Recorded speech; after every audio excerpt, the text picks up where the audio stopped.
이 시간 우리가 함께 살펴볼 하나님의 은혜의 말씀은 신약 성경 요한복음 4장 19절부터 24절까지의 말씀입니다.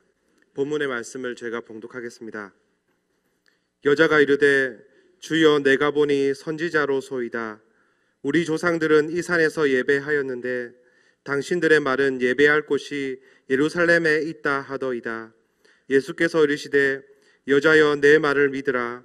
이 산에서도 말고 예루살렘에서도 말고 너희가 아버지께 예배할 때가 이르리라. 너희는 알지 못하는 것을 예배하고 우리는 아는 것을 예배하노니 이는 구원이 유대인에게서 남이라.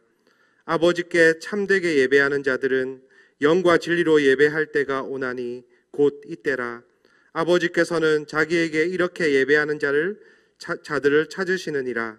하나님은 영이시니 예배하는 자가 영과 진리로 예배할지니라. 아멘.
올해 표는 2020 새 비전 새 시대 새 사명을 이루자. 따라합시다. 2020 새 비전 새 시대 새 사명을 이루자. 예, 표 제창 시작하면 같이 합니다. 표 제창 시작. 2020 새 비전 새 시대 새 사명을 이루자. 할렐루야. 아멘. 다시 한 번 더 시작. 2020 새 비전 새 시대 새 사명을 이루자. 아멘. 네. 새 비전 새 시대 새 사명을 이루자입니다. 이 2020년은 특별한 한 해 같아요. 우리가 혁신도시 입당하는 한 해고, 그래서 올 한 해는 뭐 우리가 이 세상적으로 보면은 어려움이 많이 예상되지만은 우리 믿음의 사람들은 항상 도전해야 됩니다. 우리가 세상 사람들은 똑같을 수 있습니까? 하나님 살아계시는데 하나님 의지하고 우리는 계속해서 도전하는 겁니다. 올해의 한 해에 우리 교회와 우리 교회에 속한 모든 성도 여러분들의 가정과 세급에 하나님께서 크게 복을 주시기를 예수님 이름으로 축원합니다. 여러분들 인사합시다. 새해 복 많이 받으세요. 이렇게 인도합시다. 새해 복 많이 받으세요. 새해 복 많이 받으세요. 새해 복 많이 받으세요. 예, 올해는 이 한 해는 크게 말이죠. 하나님의 역사 일어나고 크게 복을 받는 한 해가 되어야 되겠습니다. 무엇보다도 예배를 잘 드려야 되겠는데 예배가 무엇일까, 또 예배를 어떻게 드려야 될 것인가 하는 문제를 오늘 같이 생각해 보려고 합니다. 예배가 무엇인가, 예배를 어떻게 드려야 될 것인가. 제일 중요한 문제죠. 우리가 예배를 잘 드리지 못하고 무엇을 하겠다는 것입니까? 하나님 앞에 제일 우선적으로 예배를 잘 드려야 되죠. 사마리아 여인이 바로 예배에 대해서 예수님께 질문했습니다. 가만히 보니까 선지자로서이다. 이거 특별한 사람이구나. 그러면서 자기 문제를 회피하면서 예수님이 신랄하게 지적하니까 쓱 회피하면서 아주 논쟁거리 예배 문제를 들고 나옵니다. 예수님께서 친절하게 답변하시죠. 그래서 예수님의 답변은 이 산에도 그리 신삼이죠. 사마리아 말고 예루살렘도 말고 그리 심삼도 말고 예루살렘 많고 예루살렘에 예배 드려야 된다는데 그것도 아니다. 참으로 예배 드리는 자가, 참되게 예배 드리는 자가 영과 진리로 예배 드릴 때가 온다. 예수 그리스도 안에서, 자기 안에서 이제는 참되게 예배 드릴 때가 온다. 그 참되게 예배 드리는 것은 영과 진리로 예배 드리는 것이다. 그러시면서 예수님께서 하나님은 영이시니 예배하는 자가 영과 진리로 예배하지니라. 하나님은 영이시니 영과 진리로 예배하지니라. 개역 성경에 보면은 신령과 진정으로 되어 있죠. 신령과 진정. 여러분, 예배 장소도 중요하죠. 예배 드리는 시간도 중요하죠. 예배 순서도 중요하죠. 그 다음 여러 가지 했던 예배 드리기 위해 준비해야 되죠. 다 좋아요. 근데 이런 것은 예배 본질이 아니에요. 예배 본질이 뭐냐 하면은, 예배 본질은 영과 진리로 예배 드리는 것이죠. 근데 아무리 좋은 장소, 좋은 빌딩, 좋은 교회당, 그리고 순서도 좋아요. 그리고 하여튼 좋은 악기, 온갖 것 다 좋습니다. 굉장히 많이 모였어요. 그런데 중요한 것은 영과 진리로 예배 드리냐 하는 사실이에요. 그렇지 않다면 예배 잘 드렸다고 할 수 없는 것이죠. 예배 드릴 준비도 했습니다. 좋은 옷을 입었습니다. 하여튼 다 준비가 돼 있어요. 다 예배 잘 드린 것 같아요. 근데 문제는 영과 진리로 예배 드렸냐? 그러면 다 헛되다. 제일 중요한 문제가 영과 진리로. 영과 진리로 예배된다는 게 무엇인가 하는 것이죠. 하나님께서 인간을 창조하실 때 흙으로 지으시고 하나님의 형상대로 모양으로 인간을 창조하시죠. 그 코에 생기를 불어넣었더니 생명이 된지라. 그 인간이 생명이 되었어요. 영적인 존재가 되어버렸습니다. 이게 뭔가 하면 하나님과 커뮤니케이션을 할 수 있다는, 하나님과 대화할 수 있다는, 하나님과 교통할 수 있다는 거예요. 하나님과 거룩한 교제를 할 수 있어요. 에덴 동산에 하나님이 임재하셨습니다. 언제나 하나님이 임재하시죠. 마땅히 하나님께 예배드립니다. 하나님과 교제합니다. 하나님과 동행합니다. 하나님과 커뮤니케이션이 일어나요. 그런 존재다는 거예요. 타락 이후에 예수 피로 구속받은 이후에 마찬가지 회복된 이후에는 하나님과 이와 같은 관계가 있다는 거예요. 자, 그러므로 예배에서 가장 중요한 것은 그 하나님의 임재 가운데 그 하나님의 영, 우리가 우리의 그 영으로 진리로 예배드리는 것이 중요하다는 것이죠. 다시 말씀드리면 하나님의 영을 만나고 하나님의 그 거룩하신 아름다움에 압도되는 것이죠. 워십이라는 것은 하나님의 그 가치, 하나님의 그 가치로움에 대해서 압도당하는 것이에요. 하나님 너무 위대하시고 크시고, 하나님의 그 거룩하신 그 영원하심, 그 놀라운 그 은혜와 자비, 하나님의 속성들, 그 하나님을 만나고는 하나님의 고백하면서 경배하지 아니할 수, 찬양하지 아니할 수 없는, 우리의 영이 찬양하지 아니할 수 없는. 그래서 영과 진리로 예배한다는 것은 영이신 하나님께 영으로 절한다는 거예요. 예배의 궁극적인 그 의미는 절한다는 거예요. 내 영이 절하는 거예요. 내 영이 압도당하는 거예요. 하나님의 그 가치로, 하나님의 그 속성에 압도당하는 거예요. 그것이 없다면 참되게 예배 드렸다고 할 수 없다는 것이에요. 제가 1월 2일 날에 새벽 기도를 인도했습니다. 1월 1일은 신년 감사 예배 때문에 새벽 기도 드리지 않기 때문에 본문이 창세기 1절부터 하기 때문에, 그러니까 1, 2 합쳐서 1절부터 25절까지입니다. 그래서 그 말씀을 묵상하시고 새벽 기도 마치고 기도하는데 압도가 돼요. 압도가. 왜? 창조주 위대하신 하나님, 창조주 위대하신 하나님을 찬양하지 않을 수 없는 거예요. 위대하신 하나님. 태초에 하나님이 천지를 창조하시니라.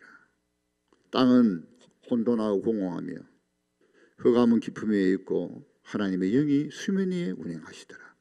첫째 날 빛을 창조하시고 낮과 밤이라 나누시고 어두운 밤이라 하시고, 그리고 둘째 날 하나님께서 궁창을 하늘이라 하시고, 셋째 날 물이 한 곳에 모이라 바다와 뭇 땅을 창조하시고, 거기에 풀과 씨 열매 가진 채소와 열매 맺는 나무를 종류대로 만드시고,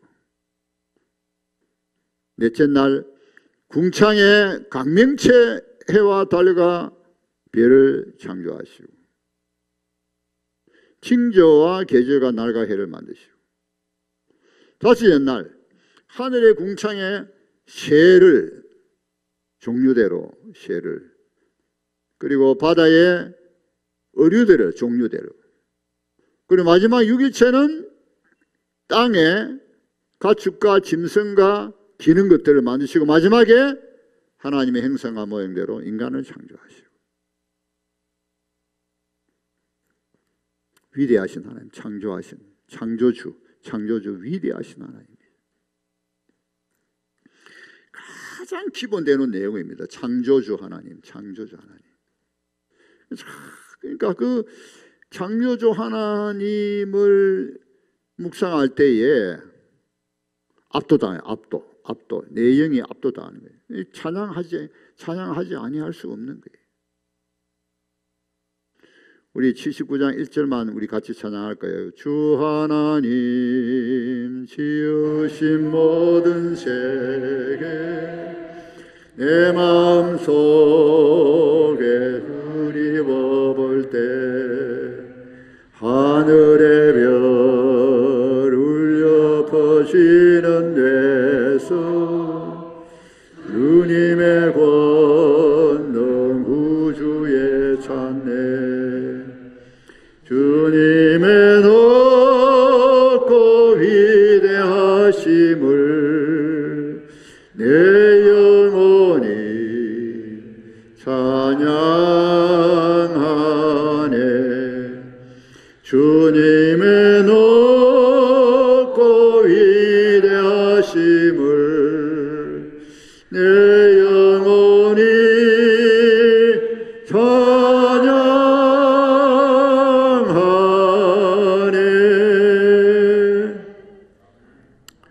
위대하신 하나님, 크신 하나님. 그래서 예배는 영과 진리로 예배 드려야 된다. 하나님의 영에 압도당하는, 성령과 말씀에 압도당하는. 자, 그래서 몇 가지를 생각하면 영과 진리로 예배 드리는 중요한 몇 가지 실천은, 개역 성경대로 우리는 신령과 진정이라 하기도 하고 진리라고 하기도 하는데, 진정성이 있어야 된다. 예배자는 진정성, 진실되고 정직해야 돼. 하나님 앞에서 진실되고 정직한 마음으로 예배드려요. 마음을 다하는. 그 지례로 외식으로 행식으로 어쩔 수 없었어. 마지 못했어. 억지로 마지 못해 이렇게 아니다. 기꺼이 자원하여 진정으로 진실되게 정직하게. 그래서 하나님 은혜에 감사하고 또는 회개하고 하나님 은혜에 감사하고 회개하고 오직 예수 그리스도 힘입어서 하나님 앞에 나아오는 것이죠. 두 번째는 계시의 말씀 진리를 바탕으로 해야 돼요. 계시의 말씀 진리. 그래서 예배의 이 모든 순서도 모든 내용도 계시의 말씀 진리를 바탕으로 해야 된다는 것이죠. 그것을 떠나서는 안 된다는 것이죠. 그래서 진리, 영과 진리로 예배 드려야 된다 하는 것입니다. 순서와 모든 것이 성경의 가르침에 합당해야 되는 것이에요. 하나님의 말씀을 전하는 설교도 마찬가지입니다. 그래서 이 바탕, 진리, 하나님의 말씀, 아버지의 말씀은 진리인데 이 진리의 이제 바탕을 둬야 된다는 것입니다. 루터가 종교개혁을 일으키고 프로테스탄트 종교를 일으켰죠. 근데 이 루터가 종교개혁을 일으켰는데 칼빈이 와서 신학을 이제 완성합니다. 칼빈의 교회를 가봤더니 제네바, 제가 종교개혁지를 몇 년 전에 이제 탐방하면서 칼빈이 목회했던 교회 갔더니 우리 교회 지금 사이즈의 한 2배, 3배 될까요? 2배, 3배. 아주 크고 웅장한 교회당이었어요. 그건 옛날에 그 가톨릭 시대부터 지어나간 겁니다. 그런데 칼빈이 종교개혁을 하면서 모든 장식을 다 뜯어버렸어요. 화려한 거, 화려하고 꾸미고 이런 거 다 없어요. 굉장히 웅장한 교회당입니다. 아주 언덕 위에 탁 올라가는 계단도 있고 뭐 굉장해요. 그러나 장식은 없습니다. 근데 이제 강단에 여기 가보니까 그 제단, 그 미사 드리는 제단을 없애버리고 거기에다가 성경이 딱 놓여 있어요. 그러니까 예배드리는 성도들이 성경에 집중하라는 거예요. 그리고 이 앞에 기둥, 앞에 기둥이 있고 뒤에 기둥이 있는데 이 오른쪽 앞 기둥에 이 나사행으로 나무 계단이 있어가지고 올라가서 저 위에서 설교단이 있어요. 그래서 제가 이해가 안 가요. 왜 이렇게 이 높이 설교단이 있을까? 나중에 이해됐는데 그게 뭔가 하면은 그 당시 마이크 음향 시설이 없으니까 위에서 해야 잘 들린단 말이에요. 그러니까 교회당 안이 심플해, 간단해. 가톨릭 교회 같이 막 굉장히 어리어리하게 막 성화가 있고 그다음 뭐 굉장히 뭐 이런 거 없어요. 스테인레스 그라스에다가 뭐 하여튼 뭐 이렇게 뭐 그런 거 없어요. 뭐 작품 조각품 무엇이 그런 거 아무것도 없어요. 그러니까 딱 보면 하나님 말씀이 중심이다 하는 것을 알 수 있습니다. 웨스트민스터 신앙고백서 21장 5절에 그럼 자 비춰보세요. 웨스트민스터 신앙고백서 21장 5절입니다. 예, 스크린 띄우시고 우리 다 같이 봉독합니다. 시작.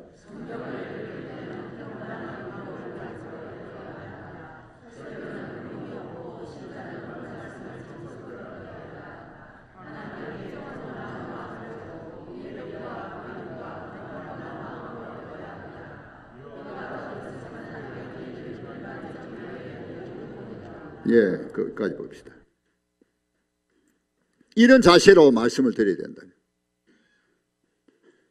그러니까 경건한 두려움이 있어야 된다. 복종하는 마음, 이해력으로, 믿음으로 이렇게 이런 자세로 성경을 읽고 하나님의 말씀 드려야 되고 설교자는 흠이 없어야 되는 뭐면 교리상 흠이 있으면 안 되죠.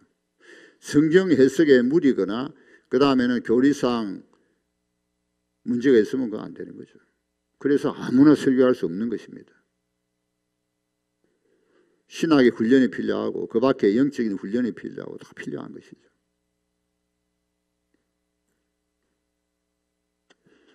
그래서 강도사 시험을 치르고 신앙을 마치고 강도사가 되어야 강도할 수 있는 자격을 준다 해서 강도사입니다.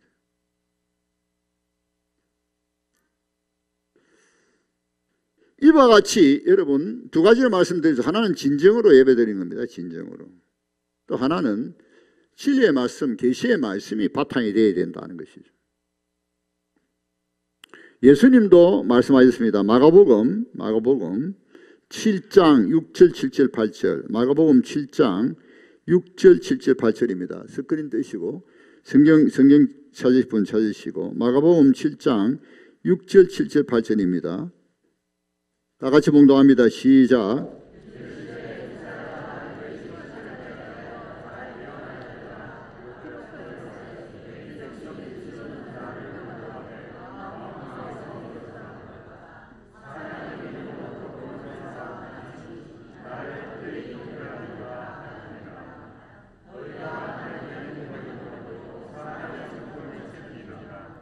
네. 헛되이 경배한다. 입술로는 나를 존경하되 마음은 내게서 멀다. 그 외식을 하는 자다. 그리고 두 번째로는 사람의 계명을 따른다. 사람의 계명, 전통, 유전 이런 걸 따른다. 하나님의 계명은 저버리. 하나님 계명. 하나님 말씀은 가르침을 따르지 않고. 그러니까 예배는 영으로 예배 드리면서 진리를 쫓아야 돼. 진리. 하나님 말씀을 쫓아야 되는 것이죠. 그래서 우리가 하나님께 집중하고 하나님 말씀에 집중해야 되는 것입니다. 세 번째로 예배는 어디까지나 예수 그리스도를 통하여입니다. 요한복음 14장 6절에 보면 내가 곧 길이요 진리요 생명이니 나로 말미암지 않고는 아버지께로 올 자가 없다 그랬습니다. 내가 곧 길이요 진리요 생명이라고 말씀합니다. 나로 말미암지 않고는 했습니다. 자, 우리가 성막을 보십시다. 성막 성전에 있어서 가장 기본적인 구조는 간단해요. 제단이 있습니다. 제물에 피를 흘리죠. 피 흘림이 없이는 제사함이 없어요. 피 흘림 없이는 하나님 임재의 성소에 들어갈 수 없습니다. 십자가죠, 십자가. 성소에 들어갔습니다. 자, 떡상에 있는 떡이 뭡니까? 생명의 떡이 예수님을 표상하죠. 생명의 떡. 7갈래의 촛대가 무엇입니까? 나는 세상의 빛이라 하셨습니다. 분향단에 항을 피우는 것은 기도죠. 끊임없이 항을 피우는 기도입니다. 그럼 지성소 들어갈 때는 제물의 피, 양의 피를 흘리고 들어갑니다. 1년에 한 번에 대제사장이 한 번 들어가죠. 지성소. 하나님 임재하는 곳입니다. 그래서 언약궤 시언자에다 피를 뿌립니다. 대제사장만 들어갈 수 있습니다. 그런데 예수는 십자가에 못 박히심으로 시장이 위에서 밑으로 쫙 찢어집니다. 사람이 찢을 수가 없습니다. 그 굉장한 시장입니다. 그게. 그리고 누구든지 이제는 예수 그리스도의 피를 힘입는 누구든지 새 언약 시대는 하나님 임재 앞에 들어갑니다. 지성소에 들어갑니다. 그래서 만인 대제사장설이 여기서 나오죠. 만인. 누구나 다 제사장이다. 누구나. 여러분 계획주의 성도들은 굉장한 분들입니다. 하나님의 말씀을 읽으면 읽을수록 깨달으면 깨달을수록 새언약 시대의 하나님 백성들은 특히 계획주의 성도들은 대단한 사람들입니다. 여러분 우리가 읽으면 읽을수록 공부하면 공부할수록 얼마나 우리가 특권이 있는지 영광이 있는지 얼마나 존귀한지 몰라요. 그래서 우리가 제대로 하나님의 말씀을 읽고 배우면은 세상에서 가장 최고의 자존감이 있는 사람들이 계획파들입니다. 계획파들. 최고의 자존감이 있어요. 최고의 젠틀 멋쟁이. 그 계획주의 성도입니다. 계획주의. 근데 로마 가톨릭 이걸 감추죠. 사제만 높이고 이걸 감추었어요. 그런데 성경을 열어보니까 신약 시대에 예수 그리스도 피 흘리심으로 엄청난 은혜를 받는 엄청난 거예요. 여러분 우리가 얼마나 하나님 은혜 주시고 우리가 얼마나 존귀한 자들인지 몰라요. 그래서 우리가 예수님 바로 제대로 믿는 사람들은 자존감이 낮아서는 안 됩니다. 자존감이 높아야 돼요. 우리가 어떤 사람들인데? 그렇잖아요. 히브리서 찾아봅시다. 히브리서 10장 19절 20절. 히브리서 10장 19절 20절. 히브리서 10장 19절 20절. 우리 화면을 보시기 바랍니다. 히브리서 10장 19절 20절. 다 같이 봉독합니다. 시작.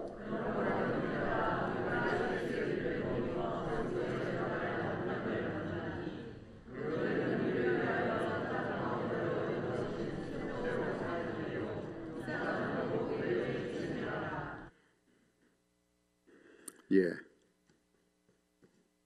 그러니까 하나님 앞에 나아가는 길이 열려버렸단 말이에요. 예수 그리스도 피 흘리시면 누구든지 믿기만 하면 예수를 힘입어서 하나님 앞에 나아간다. 하늘 성소에 나아간다. 여러분 우리가 새해에는 예배를 잘 드려야 되겠습니다. 그래서 한 주간의 삶이 중요하고 또 토요일 잘 준비하시고 영과 진리로 예배 드리기 위하여 우리가 힘써야 되겠습니다.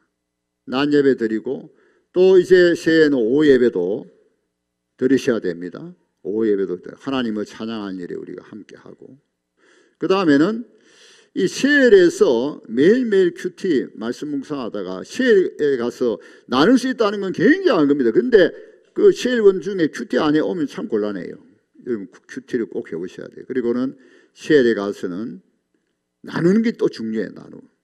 여러분 예수 믿는 사람들이 앉아가지고 뭐 자식 자랑이라고 세상 이야기하면 안 되죠. 하나님 말씀 묵상하면서 받은 바 은혜를 서로 나눠야죠. 영적인 교제를 해야 됩니다. 세일이 참 중요해요. 그 다음에 여러분 수요일 오전 기도에 있습니다. 저녁에 못 나오시면 오전에 나오세요. 수요 기도에. 새벽 기도가 우리 교회의 원동력이죠. 새벽 기도. 우리 새벽 기도 나오신 분들 정말 참 대단한 분들이에요. 그렇게 생각합니다. 새벽 기도 우리 교회의 기도의 원동력입니다. 새벽 기도 나오려고 힘써야 돼요. 한 달에 한 번이는 이제 우리가 심야 기도에는 이제 첫 주 지나서 모입니다. 8시 반에 모이는 이유는 찬양단들이 직장 마치고 오는데 8시 너무 힘들다 그래요. 그래서 8시 반부터 합니다. 이번에는 YM YM의 간사님들이 오셔서 찬양 인도하고 이제 말씀 인도할 겁니다. 한 달에 한 번 우리가 뜨겁게 찬양하고 기도하십시다. 그래서 이날은 이 교회에서 심야로 모이는데 세일 모이면 안 됩니다. 금요일 밤 세일은 전부 교회에 오셔야 돼요. 다른 날로 조정하든지. 새해부터는 예배 드리기 위해 힘써야 되겠습니다. 우리 찬양대도 오늘 우리 호산나 찬양대 찬양 좋았습니다. 하나님께 집중하는 하나님께 영광 돌리는 찬양이 했으면 좋겠어요. 물론 특별한 경우에는 은혜 있는 찬양도 할 수 있지만 예배 시간에 하나님께 좀 하나님께 집중하는 찬양이 있으면 참 좋겠습니다. 그 다음에는 하나님께 집중하는데 공중 대표 기도 길어지면 집중력이 떨어집니다. 주의력이 떨어져요. 그래서 공중 기도는 3분, 기도도 3분 30초입니다. 자, 새해부터는 제가 1월 2월 달 우리 전사님 보고 전부 시간 체크하라고 그랬어요. 공중 기도하는 분들 시간, 설교자들의 시간, 설교 시간. 그래서 3분을 넘지 않도록 주의해야 됩니다. 아무리 길어도 3분 30초 안에 맞춰야 됩니다. 이렇게 하기 위해서는 함축적으로 해야 돼요. 자세하게 하려고 하면 6분, 심지어 6분, 7분, 8분까지 기도할 수 있습니다. 이 말이 안 되잖아요, 여러분. 개인 기도도 아니고. 여러분 길게 하면 6분, 8분 돼버립니다. 그래서 새해부터는 딱 준비해 오셔야 돼요. 우리 연세 많은 장로님이 내한테 고백하는 분이 계셨어요. 평생 기도했지만 기도할 때마다 힘들다는 거예요. 공중기도 그만큼 힘듭니다. 그래서 집에서 다 써가지고 시간 체크해 보세요. 시간 써보고. 그래서 이 시간에 원고를 가지고 기도하시든지 외워서 하시든지 어쨌든 새해부터는 3분 넘지 않도록 주의합시다. 함축적인 기도. 모든 성도의 마음을 모아서 함축적인 기도가 필요합니다. 한쪽으로 치우쳐도 안 됩니다. 기도가. 정말 모든 성도가 공감할 수 있는 기도, 함축적인 기도가 되어야 됩니다. 그게 얼마나 어렵겠어요. 그래서 기도 준비 많이 하셔야죠. 설교도 30분 전후가 제가 목회 경험에서 30분 전후가 좋다는 결론입니다. 설교가 아무리 은혜스러워도 특별한 경우에는 35분을 초하면 또 집중이 떨어져요. 30분 전후입니다. 저도 제 설교 시간 전부 체크하고 했어요. 계속해서 몇 분 하는지. 여러분, 이게 바로 핵심 도시 가기 전에 준비하는 겁니다. 이게 바로 우리가 예배를 더 잘 드리고, 핵심 도시가 보다 더 중요한 것은 하나님께 집중하기 위해서, 예배 다음 예배 드리기 위하여. 여러분, 예물 드리는 것도 여러분 기도 많이 하고 준비하세요. 하나님께서 우리의 예물을 기쁘게 받으시는 예물 될 수 있도록 마땅히 드려야 됩니다. 여러분, 하나님 앞에 예물 때문에 좀 기도하고 신실 때 몸부림치는 기도가 있어야 되지 않습니까? 하나님 앞에 드리는데 하나님이 축복 안 하시겠어요? 예, 우리가 함께 주의해서 하나님께 집중하는 예배 드리도록 그렇게 하십시다. 그래서 새해에는 우리 교회가 복을 받고 우리 모든 성도들이 복을 받고, 자, 우리는 세상 사람하고 다릅니다. 하나님을 섬기는 하나님의 영원한 백성들입니다. 올해 크게 하나님께서 은혜와 복을 주실 줄을 믿습니다. 기도합시다. 하나님 아버지, 감사합니다. 2020년 첫 주일을 맞이하였습니다. 우리 하나님께서 우리 모든 성도들이 더욱 하나님께 예배를 잘 드리고 참으로 영과 진리로 예배드리며 하나님과 말씀에 집중하는 우리 교회 모든 성도들이 되게 하여 주옵소서. 새해는 우리 교회 속한 모든 성도들에게 크게 복을 주시고 은혜 베풀어 주옵소서. 감사하며 예수님의 이름으로 기도하옵나이다. 아멘.